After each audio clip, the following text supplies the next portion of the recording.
إياك نعبد وإياك نستعين اهدنا الصراط المستقيم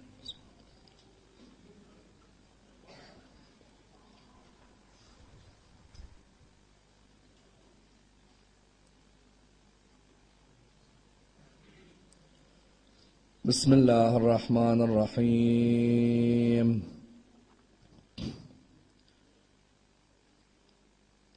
الحمد لله رب العالمين والصلاة والسلام على سيدنا وعظيمنا وحبيب قلوبنا وشفيع نفوسنا أبي القاسم محمد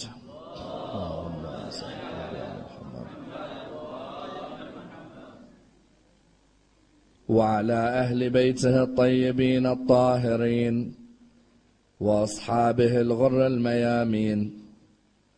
الحمد لله الذي جعلنا من المتمسكين بولاية سيدي ومولاي علي بن أبي طالب.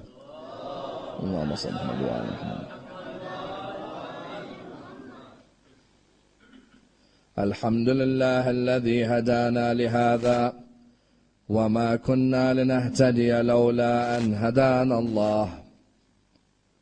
أما بعد، يقول الله في كتابه الكريم: بسم الله الرحمن الرحيم، فما استمتعتم به منهن فآتوهن أجورهن فريضة. The first of our salawat in honor of Rasulullah Muhammad sallallahu alayhi wa alihi wa sallam. Allahumma salli ala Muhammad wa ala Muhammad. The second in honor of Amir al-Mu'mineen Ali ibn Abi Talib. Allahumma salli ala Muhammad wa ala Muhammad. The third with your loudest voices in honor of the Imam of our time, Imam Sahib al-Asr wal-Zaman. Allahumma salli ala Muhammad wa ala Muhammad. Brothers at the back, if you could be kind enough just to come as close to the front as possible, as I'm getting requests at the back to push forward. Sallu ala Muhammad wa ali Muhammad. Allahumma salli ala Muhammad wa ali Muhammad. A second salawat in honor of Imam al-Hasan alayhi salam. Allahumma salli ala Muhammad.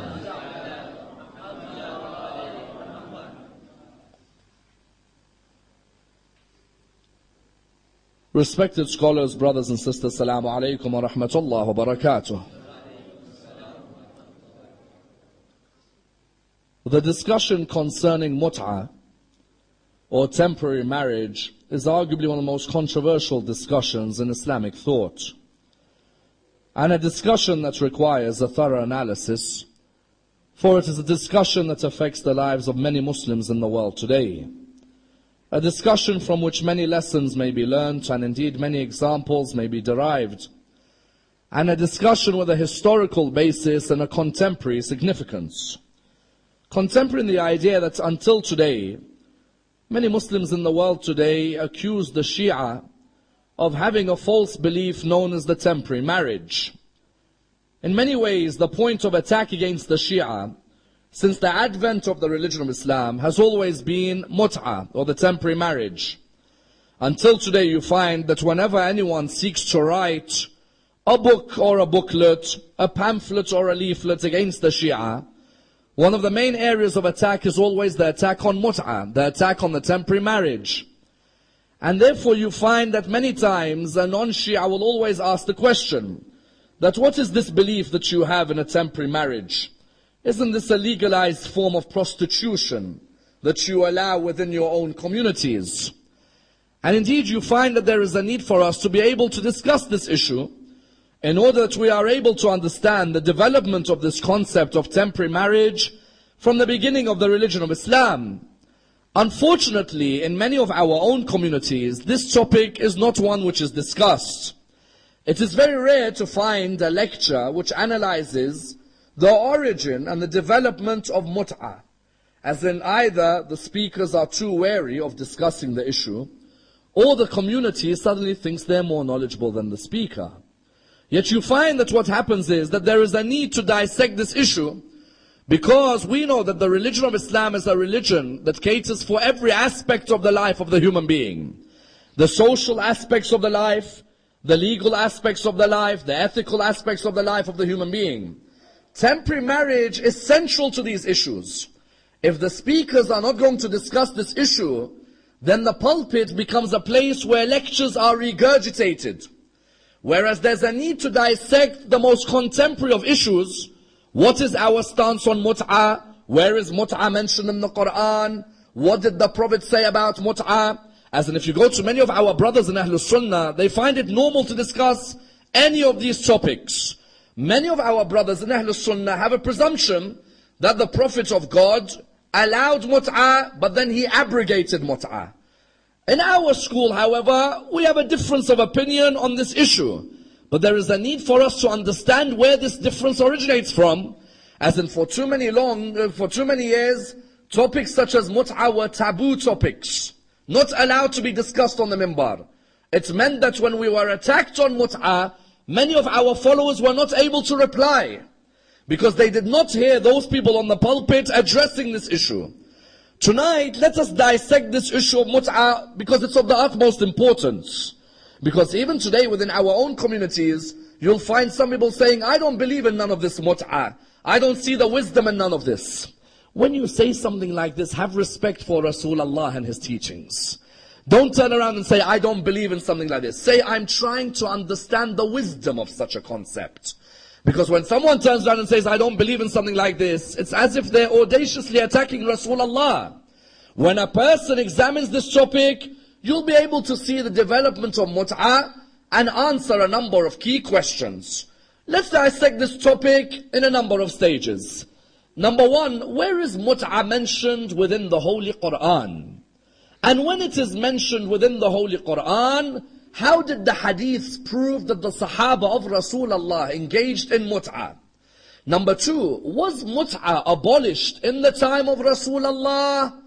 And if it was, what are the proofs that it was? Number three, how did the companions in their words highlight that it wasn't Rasulullah who stopped Muta, but rather it was someone after Rasulullah died? Number four, how did this person's son even go against his father's teachings on this issue? Number five, what did the Imams of Ahlul Bayt teach us about Muta? And how important is it that we do not abuse this concept? Number six, and of the utmost importance, what are the forms of marriage in the Sunni world which are emerging today, which are equivalent to Muta but given different names? And number seven, if Muta is a norm, then what is the importance of highlighting permanent marriage in our communities today? Let's discuss this and dissect the topic in depth. From the outset, the question we normally get asked is, where is this Muta mentioned in the Quran? As in many times, people come to us and they say, this word Muta or its derivatives, are they mentioned within the Holy Quran? As in, is there a verse within the Quran which mentions the marriage of Muta? Yes, there is. Where? Chapter 4, verse 24. You see, chapter 4 of the Quran, what's it called? It's called Surah An-Nisa, the chapter of woman. The chapter has a major discussion concerning not only the issues of woman within Islamic society, but also has a discussion concerning marriage within Islam. As in, many scholars say, if you want to see the most verses about marriage in Islam, you'll see the most verses about marriage within Surah An-Nisa. As in, Allah subhanahu wa ta'ala from the outset, He tells us that I created you from a single soul, and I made a partner for that soul. Then you look at verse number 3 of chapter 4, Allah subhanahu wa ta'ala talks about marrying 4 wives, and how it originated because there were many widows in Arabian society. Many women had lost their husbands, and therefore they had no one to look after them. So the Quran sanctioned that you're allowed to marry 2, 3, and 4 in order to protect these Muslim widows, these women who were widows in the community. Then you find in verse number 4, for example, Allah introduces us to the concept of mahar, or the concept of dowry, when the Quran says that when you get married, there's a dowry to be paid to your wife. وَآتُوا النِّسَاءَ صَدُقَاتِهِنَّ نِحْلًا. Then in verse number 11, for example, Allah tells us that if there's a widow, there's a certain amount of inheritance for the widow. 1/8 of the inheritance of the husband goes to the widow if the husband dies. In other words, the first verses of Surah An-Nisa are mainly discussions about marriage and the rights of women and the rights of men. When a person therefore looks at the context of the verse about Mut'a, the prelude to the verse about Mut'a are discussions concerning marriage in Islam. That's why the verse of Mut'a is verse 24 of chapter 4. Just before verse 24, there's a discussion about which wives you cannot marry. So there's a whole discussion. For example, it says, you can't marry your stepmothers. In Arabian society, what used to happen is, if my dad is married to my stepmother, say my mother's died, he's married to my stepmother. When my dad passes away, I inherit the stepmother. She becomes my wife. So Surah An-Nisa started to explain to them that these types of marriages aren't allowed, and you can't marry your sister, and you can't marry your mother, and you can't marry your auntie, and you can't marry, and you can't marry, and you can't marry, until verse 24 began to tell you who you could marry. When it got to verse 24, the verse about Mut'a is clear, and it uses the derivative of the word Mut'a. What does it say? Bismillah ar-Rahman ar-Rahim. فَمَا اسْتَمْتَعْتُمْ بِهِ مِنْهُنَّ فَآتُوهُنَّ أُجُورَهُنَّ فَرِيضَةً. What does the Quran say? Quran says, and as for those who give you pleasure, for what? For a certain time, then give them their dowry as allocated. Notice Zamakhshari in the Kashaf and Fakhr al-Razi, what do they say on this verse? They actually put something in brackets in the middle of their explanation of the verse. The verse, if you translate it, literally says, those who give you pleasure, give them their dowry in the marriage. Zamakhshari and Fakhr al-Razi in the tafsir, they put brackets in the middle of the verse. So they write, فَمَا اسْتَمْتَعْتُمْ بِهِ مِنْهُنَّ إِلَىٰ أَجَلٍ مُسَمَّى فَآتُوهُنَّ أُجُورَهُنَّ فَرِيضًا. So in other words, this is what they write. They write, and those of them who you enjoy for a certain period, in brackets, then give them their dowry as you have agreed. Give them their payment as you have agreed. The word for mut'a, the derivative used in this verse is the word istimta'. Why? The Quran speaks to the people according to their language, isn't it? According to their customs. Mut'a wasn't initiated by Rasulullah. It was a marriage already present in the time of the Arabs. It was a marriage known as the marriage of istimta'. Therefore the Quran used the word istimta'. فَمَا اسْتَمْتَعْتُمْ بِهِ مِنْهُنَّ فَآتُوهُنَّ أُجُورَهُنَّ فَرِيضَةً. The Quran used the word istimta' to tell the people that this istimta' which you have, if you asked anyone in Arabia before this verse was revealed, excuse me, what's the meaning of the marriage of istimta'? They'll tell you the marriage of istimta' is when you marry someone, you agree with them a certain period you'll be married to them, and you agree with them a certain dowry which you're going to give them. That is the marriage of istimta'. When the Quran therefore used the word istimta', the Arab was used to it, as in the Arab, as soon as he heard فَمَا اسْتَمْتَعْتُمْ بِهِ مِنْهُنَّ فَآتُوهُنَّ أُجُورَهُنَّ فَرِيضَةً, the Arab straight away understood this refers to the temporary marriage. And that's why when you look in the books of our brothers, what do you find? In the books of our brothers, when it commentating on Surah 4, verse 24, you find they say, all the Sahaba of the time when this verse was revealed, in the beginning of Rasulullah, stay in Medina. This is vital. In the beginning of Rasulullah, stay in Medina. Rasulullah was in Mecca for how many years? 13. And in Medina he was there for how many years? 10, isn't it? Because his total prophethood is what? 13 plus 10, 23. From 40 till 63, he announced his prophethood. This verse came down when he was in Medina. The Sahaba say that when this verse came down, Ali ibn Abi Talib said this verse was revealed about Mut'a. Ibn Abbas said this is the verse about Mut'a. Abdullah bin Mas'ud said this is the verse about Mut'a. Ubay ibn Ka'ab said this is the verse about Mut'a. In other words, the Sahaba who were living at the time, whenever anyone said to them, you know Surah 4 verse 24 when it says فَمَا اسْتَمْتَعْتُمْ بِهِ مِنْهُنَّ فَآتُوهُنَّ أُجُورَهُنَّ فَرِيضَةً, who was it revealed about? They would always say that verse is revealed about Mut'a. Even the generation after the Sahaba. So say when the Sahaba died, the generation that followed them, who in Arabic are called the Tabi'een. The Tabi'een, you had people like Sa'id ibn Jubair says this verse is about Mut'a. Qatada says this verse about Mut'a. Ata says this verse is about Mut'a. But the clearest explanation about this verse and Mut'a was where? Sahih Muslim. We know that our brothers in Ahlul Sunnah, arguably amongst their most famous works is Sahih al-Bukhari and Sahih Muslim, isn't it? As in when you ask our brothers from Ahlul Sunnah, what's your most famous works which are recognized as authentic? They'll bring about Bukhari and Muslim. Sahih Muslim has a whole chapter called the chapter of nikah. And within that chapter, the chapter of Mut'a. In the chapter, go and open Sahih Muslim. If anyone from outside the Shia comes to you and says, what's all this Mut'a, this nonsense? Say, hold on brother, bring Sahih Muslim to me. Let's open the chapter of nikah.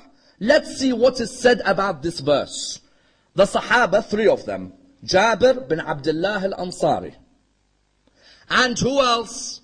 And of the others of the Sahaba, you had one narration mentions that Salama was another of the Sahaba, and Abdullah bin Mas'ud. They narrate, listen to their words. They say, we were on an expedition with Rasulullah, and we had an overflow of our desires. So we said to Rasulullah, Ya Rasulullah, are we allowed to castrate ourselves to please ourselves? You don't need to mention other words on the minbar. The reply from Rasulullah was, this is forbidden within the religion of Islam. But we are allowed the marriage of istimta, the marriage of mut'a. Therefore, Jabir bin Abdullah al-Ansari said that we were allowed the marriage of mut'a, where we are allowed to marry for a temporary period, because we were away from our homes. Likewise, this is narrated by Salama as well. Likewise, it's narrated by Abdullah as well. In other words, Sahih Muslim gives you the reason. It says that these companions, they were away from their woman, and they had an overflow of their desire. They didn't want to commit which was haram. You can't commit adultery in Islam. You can't please yourself in Islam. So Rasulullah said, what you're allowed is you're allowed mut'a. There is no harm. Please yourselves by having married someone for a certain period of time, but you agree with them a dowry as per the conditions of the Quran, and then you can stay with them for that period. Was there a doubt therefore in the books of our brothers in Ahlul Sunnah, or indeed in our books, that Rasulullah originated mut'a? No, there's no doubt whatsoever. There isn't a single Muslim on this earth, a single Muslim, who doubts that mut'a was begun by Rasulullah.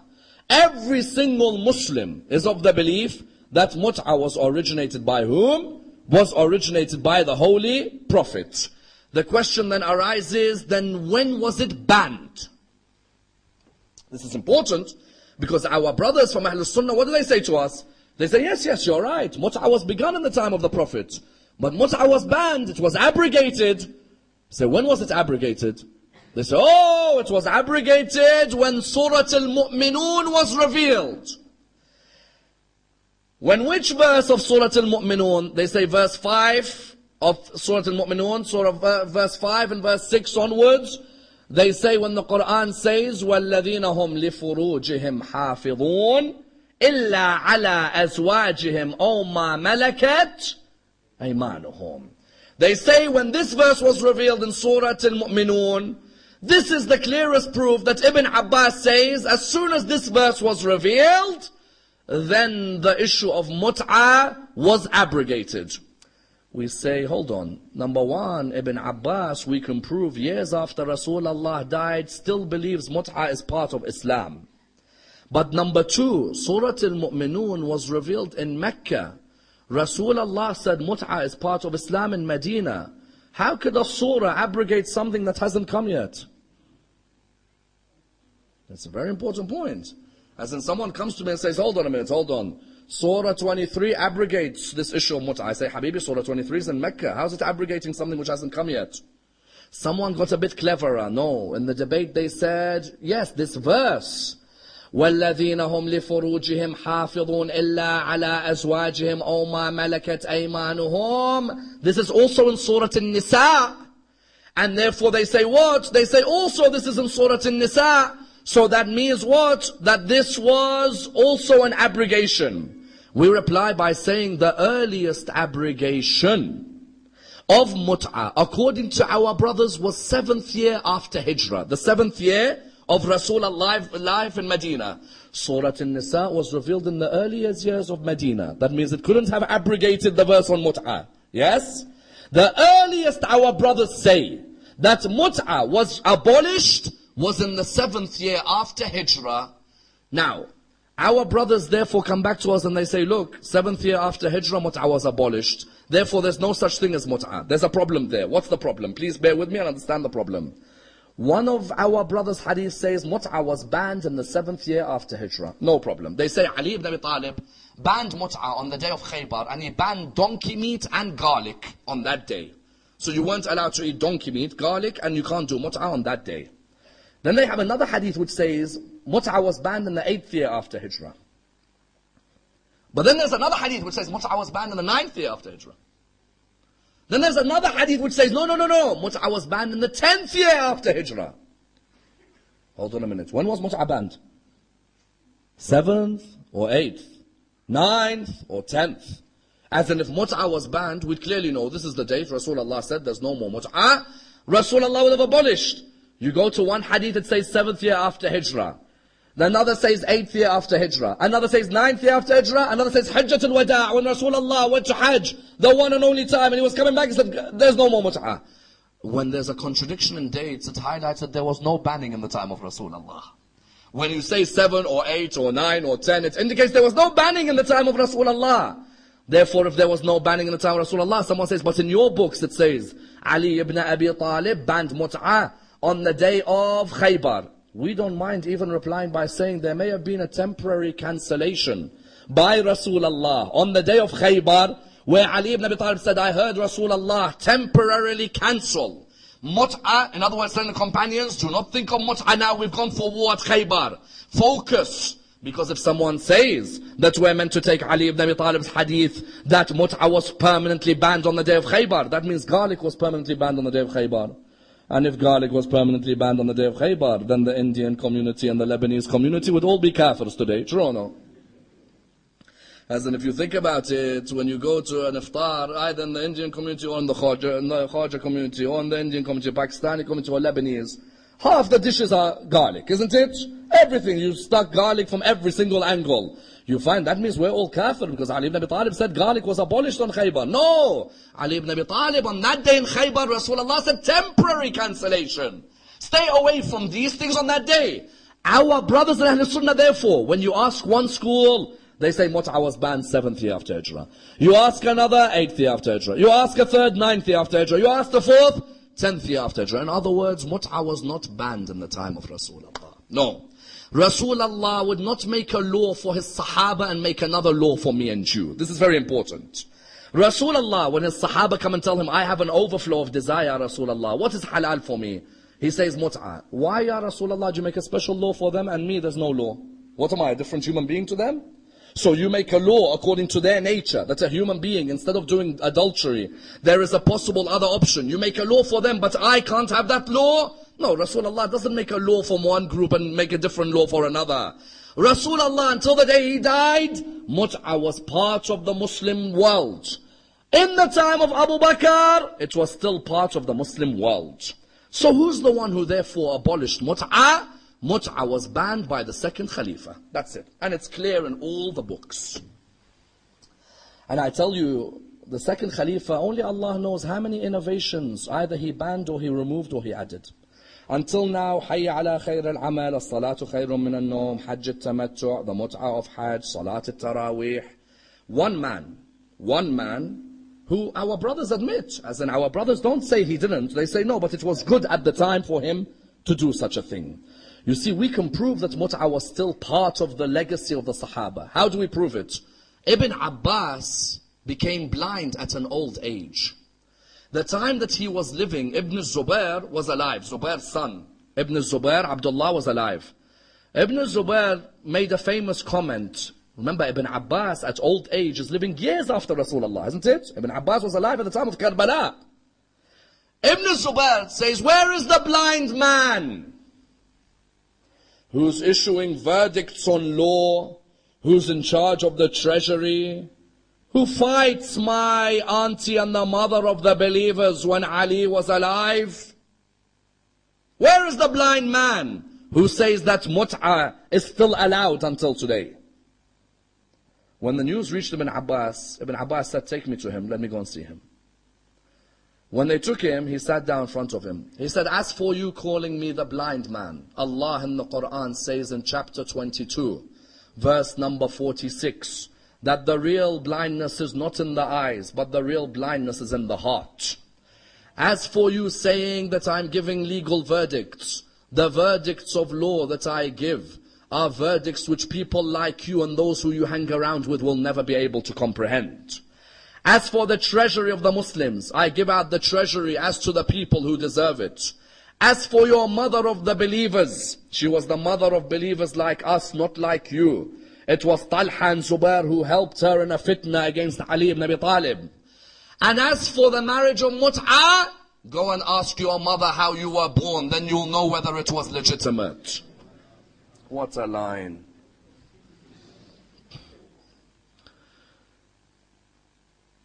He turned around. Abdullah ibn Zubair, by the way, this has happened to him a couple of times. Abdullah ibn Zubair, I've seen this happen to him a couple of times, where he becomes arrogant when he talks and he's finished. The other time this happened to him was with Adi ibn Hatim in front of Muawiyah. Abdullah ibn Zubair looked at Adi ibn Hatim. You know what he said to him? Adi ibn Hatim had lost an eye at the Battle of Jamal. He looked at him and said, Adi, where's your master Amir al-Mu'mineen to help you when you've lost an eye in battle? How did you lose that eye?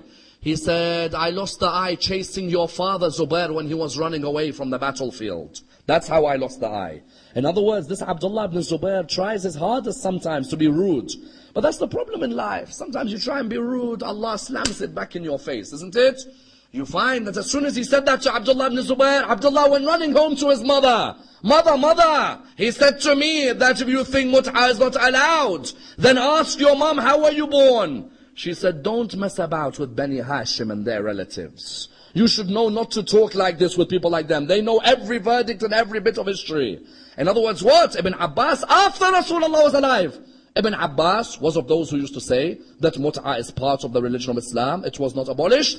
Who abolished it? Umar ibn al-Khattab abolished it. And Umar ibn al-Khattab, in his own words, he proves that he's not doing what? Renewing a sunnah. He comes forward and says that there were two mut'as which were allowed in the time of Rasulullah. The mut'a of Hajj, you know, the period you're together in Hajj, and the mut'a of the temporary marriage. I abolish them. I abolish and prohibit whoever does them and punish whoever I find out has done them. Imagine. With full confidence. I knew there are two mut'as allowed in the time of Rasulullah, but I am the one who prohibits and I will punish anyone who's done this. And incidentally, it is clear within the books of our brothers. If you look at the Muhalla of Ibn Hazm, or you look at the Sunan of Bayhaqi, or you go to Tafsir al-Qurtubi, or even Zad al-Ma'ad of Ibn Qayyim al-Jawziyah, all of them admit that the man who banned mut'a was Umar ibn al-Khattab. They give a reason. They say there was a man by the name of Ammar ibn Hurayth, and that this man made a woman pregnant from mut'a, and that this caused a big mess. Umar said people are abusing this mut'a, they've made woman pregnant. Even if you make a woman pregnant from mut'a, Islamic law says that you have to be responsible for the child for the rest of your life. That's it. Islamic law doesn't say you can make someone pregnant, you have a child, and that's it, you leave the child. You do mut'a. If there's a child born, you have to look after that child for the rest of your life. You don't just abandon a child on the street. You find that Umar banned mut'a, and he's clear in his own words. And even there's an added line which I read in one hadith where he says, and if I find out someone has died and they had done mut'a in their lifetime, I'll stone their grave with stones. You know what this is called? This is called ijtihad versus nas. The Quran is the nas from Allah. Ijtihad of a human goes against the nas. He's the one who abolished the mut'a. And you find Tabari in the year 23 AH. Tabari says, Imran ibn Sawada came to Umar. He said, Umar, people are complaining. How could you abolish that which Rasulullah allowed? To which Umar replied by saying, Rasulullah, you know, it was an emergency for him at the time that he allowed them to do mut'ah. Whereas in my time, I think there's no more need. This raises a question, who's the Prophet? Who's the Prophet? As in, if you can say what's in your time and he can say what's in, who's the Prophet? But hey, at the end of the day, we have to respect our brothers. They have their books, they have their heritage, and they have to reach their own conclusions. You find, therefore, that in Sahih Muslim, it says, someone came to Jabir bin Abdullah al-Ansari and asked him about mut'ah. And Jabir replied by saying, we were allowed mut'ah in the time of Rasulullah. We were allowed mut'ah in the time of Abu Bakr, but Umar ibn al-Khattab is the one who banned mut'ah. Clear, in Sahih Muslim. As in, if someone sometimes reads their own books, it can be us, the Shia, we're lazy, we don't read our books. And our brothers sometimes don't read their books. If you just read the books, it's clear that Jabir says the one who banned. And that's why Imam Amir al-Mu'mineen has a lovely line. What does the Imam say? He says, if Umar had not banned mut'ah, there would not be a single case of adultery on this earth. Someone replies by saying, no, definitely there would be a case of adultery. What Ali ibn Abi Talib is trying to say is that it would be limited. It would be only from the worst, from a shaqi, from someone who has no respect for Allah, that they'd commit zina. Imam Ali says, if it wasn't for mut'ah, someone says, what does Imam mean if it wasn't for mut'ah? There wouldn't be zina except from a shaqi. You know why? Zina and mut'ah, someone comes forward today, they say, listen, your mut'ah is nothing, no difference to zina. It's both about adultery. No, hold on. When you come to zina, you don't think about Allah and dowry. You don't think about time period. You don't think about any of these. You don't think about that the lady has to observe an iddah for a couple of months after she's been with you. You don't think about the fact that there may be a child born. You don't think about any of these things. Zina is what? Someone tells you, why shall I not meet you? Why do we not meet? You are together. You end up performing an act which later on is an abominable act on your soul. Mut'ah, a person knows. I can't, someone recently comes to you and he says, Sayyid Ammar, alhamdulillah, I managed to perform mut'ah as it should be performed. You say, what do you mean? He said, I was at a party and I met this girl and I bought her some food and drink and you started talking with each other and laughing and then I hugged her and, and so on. Then I told her, you know what, we have to do something called mut'ah. Habibi, after all of that haram, you want to do halal? The person's destroyed every sin of Allah subhanahu wa ta'ala and then he comes at the end. Can we do mut'ah? What have you done in the beginning? I was at a club and I kissed, then I hugged, then I went, then I done, then I did, then I said, Allah says we have to do mut'ah with each other. The girl will turn around and say, hold on, what are you doing? You've just done all of these things and now you want to do mut'ah. Mut'ah and zina, mut'ah has strict conditions. There's no such thing as I see someone and laugh with and talk with her for 3 months, then I take her out, then I do this, then I tell her, now can we do mut'ah? No, from the first second you meet someone and you have an interest in that person, you straight away have to say that in my religion, there are set laws which are made clear. In zina, there is no such set law. In zina, no one thinks of law. Just go ahead and think of your own desires. When Imam Amir al-Mu'mineen therefore said what? Imam Amir al-Mu'mineen said there would not be zina were it not for Umar prohibiting this mut'ah. Imam was saying people would have thought of Allah before they approached anything. They would have thought of the rights of the person they're with. They would have thought of doing everything in halal. In other words, Ahlul Bayt made it clear that the man who banned mut'ah was whom? Umar ibn al-Khattab. Someone came to Abdullah ibn Umar ibn al-Khattab, Umar's son, Abdullah. They said to him, Abdullah, you hear what your father says? That there were 2 mut'ahs in the time of Rasulullah, but that I prohibit them and I'll punish whoever does them? He said, yes. They said to him, what do you think, Abdullah? He replied by saying, I'll make it clear. He says, my father saw something and he narrated another. And I go by what he saw and not by what he narrated. It's clear. My father saw Rasulullah saying mut'ah is allowed. And my father narrated that I'm going to abolish mut'ah. I go with what my father saw, not what my father narrated. Meaning when my father says the sunnah of Rasulullah is mut'ah, meaning that Rasulullah in his lifetime allowed mut'ah, I'm not going to go against Rasulullah simply because that man's my father. The sunnah I have to follow is the sunnah of Rasulullah. When Rasulullah says something is allowed, it's allowed until the day of judgment, isn't it? And when Rasulullah says something is not allowed, it's not allowed until the day of judgment. Therefore, Abdullah bin Umar himself, the son of Umar ibn Khattab says, that's my father's sunnah, and I have the sunnah of Rasulullah which I can hold on to. And that's why when you come towards this discussion, you ask the question, the Imams of Ahlul Bayt, did the Imams of Ahlul Bayt sanction mut'ah? Who are they not to sanction mut'ah? The Imams are following the line of Rasulullah in the Quran. When the Quran says, فَمَسْتَمْتَعْتُمْ بِهِ مِنْهُنَّ فَآتُوهُنَّ أُجُورَهُنَّ فَرِيضَةً, the Imams of Ahlul Bayt sanctioned mut'ah according to the way the Quran had sanctioned mut'ah.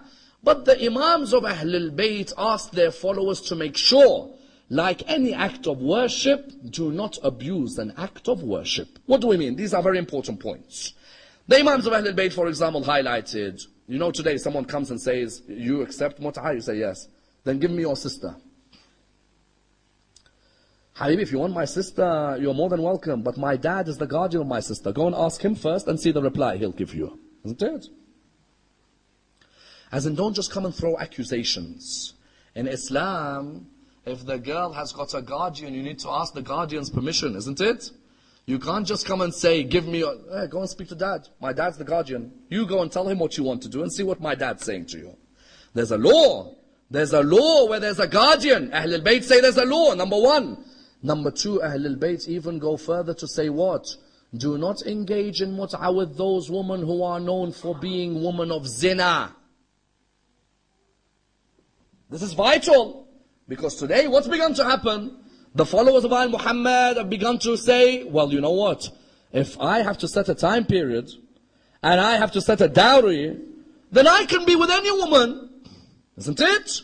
Do I need to be more blunt on the minbar? Time, dowry, I can be with any woman. Imam al-Sadiq says, do not go to those women who are known of jumping from one partner to another. The woman of zina. So someone asked him a question, how do I know who a woman of zina is? Listen to the reply, it's magnanimous. He says, the one who wouldn't care whether you did mut'ah with her or you didn't. There are some who say that you may say to someone, let's do mut'ah, and the reply will be, it doesn't matter, you know, do we have to? It doesn't.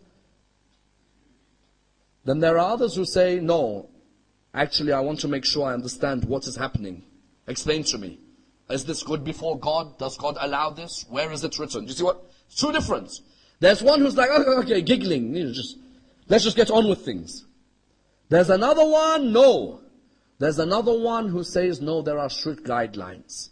Someone may turn around and say, we don't want to be too explicit on these issues of mut'ah.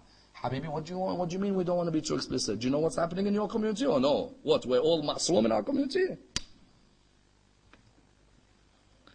Because someone takes this thing and abuses it. It becomes abuse. Imam al-Sadiq didn't say we're allowed mut'ah so that we go with women who are known for zina. You don't think that woman will affect your soul? Ahlul Bayt said, a woman who's known for zina, where she moves from partner to partner, you don't do mut'ah with someone like that. Someone like that doesn't care about legitimacy. Someone like that will just move to someone else. Therefore, Imam al-Sadiq would say this. Even then, in another hadith of the Imam, you know what he says? He says, understand that if you are married and you want to go and perform the temporary marriage with a kitabi who's not a Muslim, then if you haven't obtained your wife's permission on this, then you are liable to be whipped by the Islamic ruler of the time. Because what's happening today is this. A follower of Ahlul Bayt is married and he's doing mut'ah left, right and center with others. While he's married. Okay, but don't you see that this wife of yours left her house to be your wife, to protect you, to look after you, to honor you, to give you a good house. And your excuse is what? My excuse is that, you know, I'm away, so I have to move from partner to partner to partner. Ahlul Bayt didn't want this. Ahlul Bayt didn't want this. Otherwise, what are you doing? You're destroying the household. May Allah bless the life of Sayyid Ali Sistani and lengthen his life.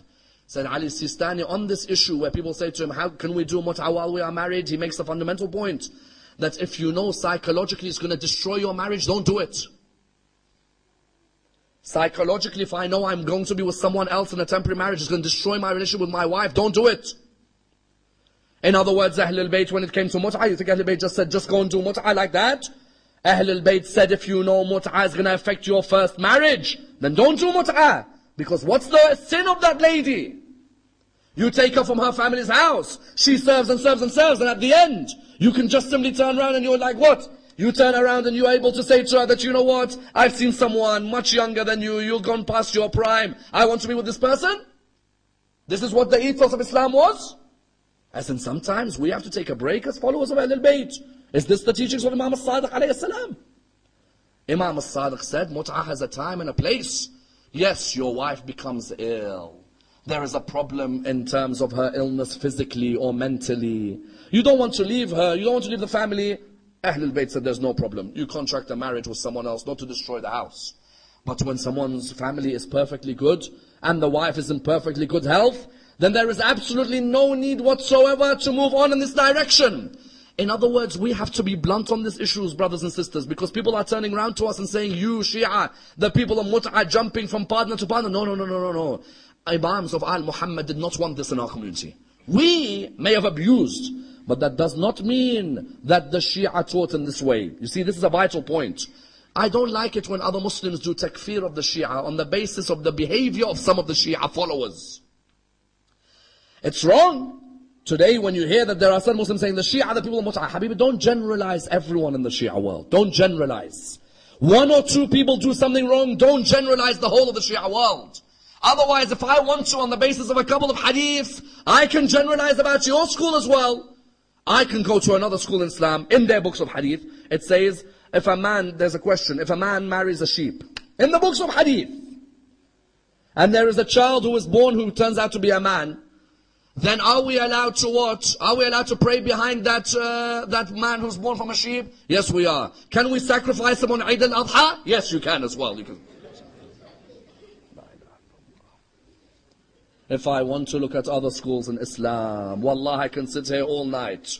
And I can bring you hadiths from other schools in Islam. You'll pull your hair out when you hear them, honestly. But we're not going to generalize about a whole school because of a few hadiths, isn't it? Likewise, don't generalize about the Shia because of a few hadiths. Rather, understand the Imams taught us one thing. If there's a few of us who are doing something wrong or abusing something, that's their responsibility with Allah subhanahu wa ta'ala. Otherwise, the Imams have made everything very clear to us within their teachings. And that's why when it comes towards our Sunni brothers today, for years, Shia Mut'ah, Shia Mut'ah, Shia Mut'ah. Okay, how about today in the Sunni world? Misyar and Urfi. Go on Google, type Zawaj al-Misyar, the Misyar marriage, or type the Urfi marriage. Misyar marriage, a marriage of convenience. You're traveling, you want to be with someone, but you don't really want to look after them the whole year, so they only spend a bit of time with you. Hold on a minute, hold on. This is allowed? Yes, there's no problem. Our Sharia allows it. Hold on a minute, so why have you been attacking me about Mut'ah for 1,400 years?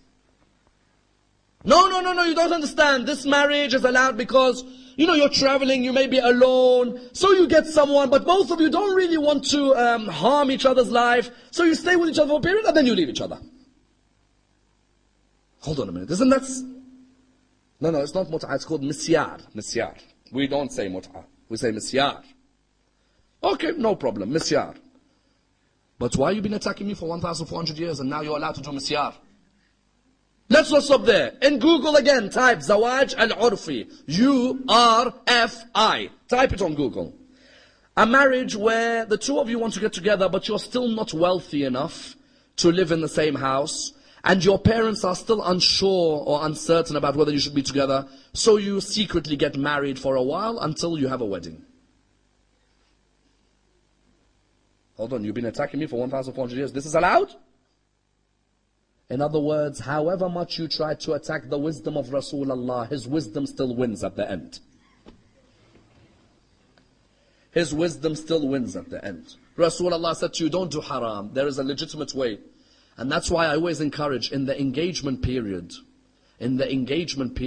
don't straight away do nikah in the engagement period. There are many Arab communities. You will find straight away they do nikah while the two are engaged. No, do a mut'ah. The father is the guardian. He sets the conditions in the mut'ah.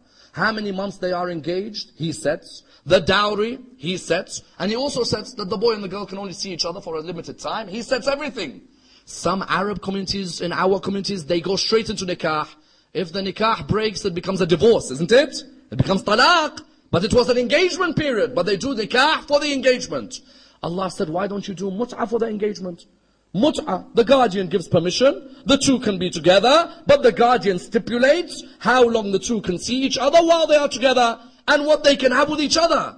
In other words, in our communities, mut'ah has a purpose. Don't just turn around and say, no, it's not part of Islam. It's part of the Islam of Rasulullah.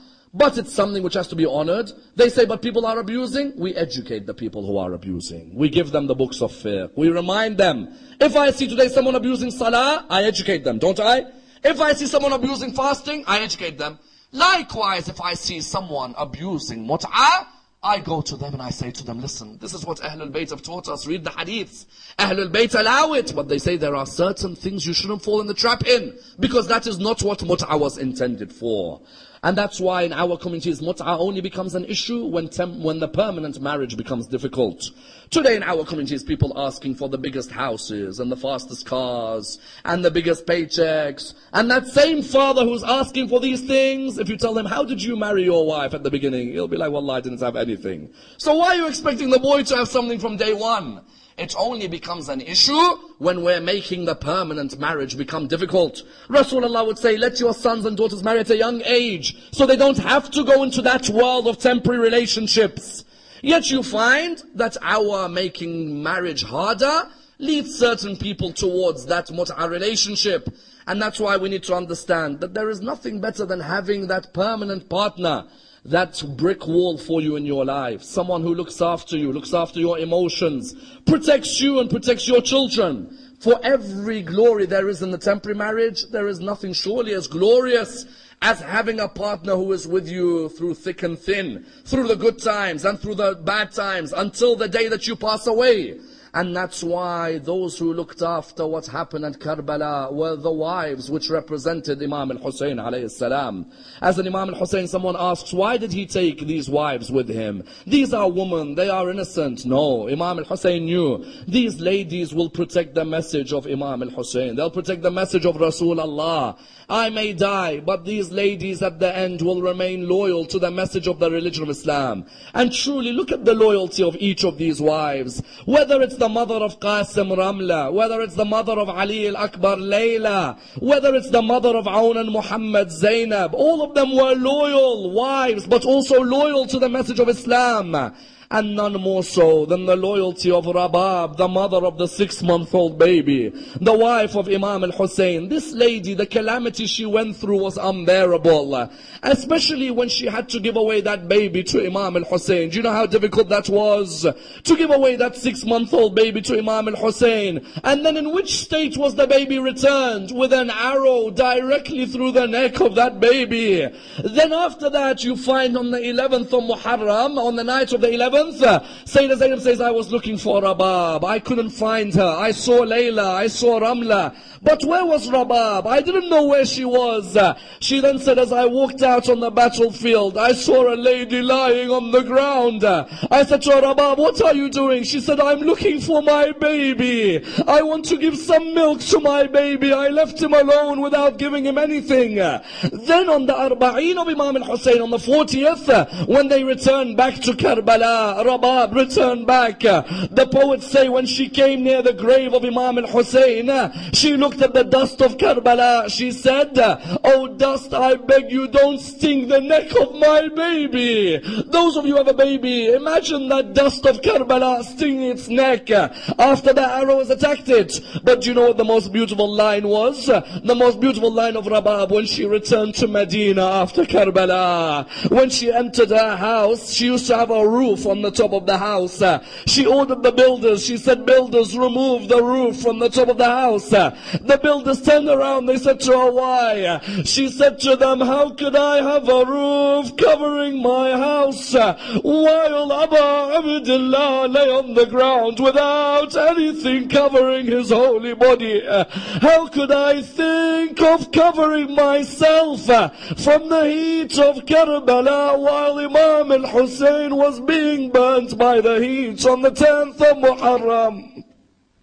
Inna lillahi wa inna ilayhi raji'un. We pray to Allah subhanahu wa ta'ala to raise us with Imam al-Hussein alayhi salam, to allow us to be amongst the companions of Imam Sahib al-Asr wal-Zaman. We pray to Allah subhanahu wa ta'ala for all our brothers around the Islamic world, to hasten the reappearance of our 12th Imam.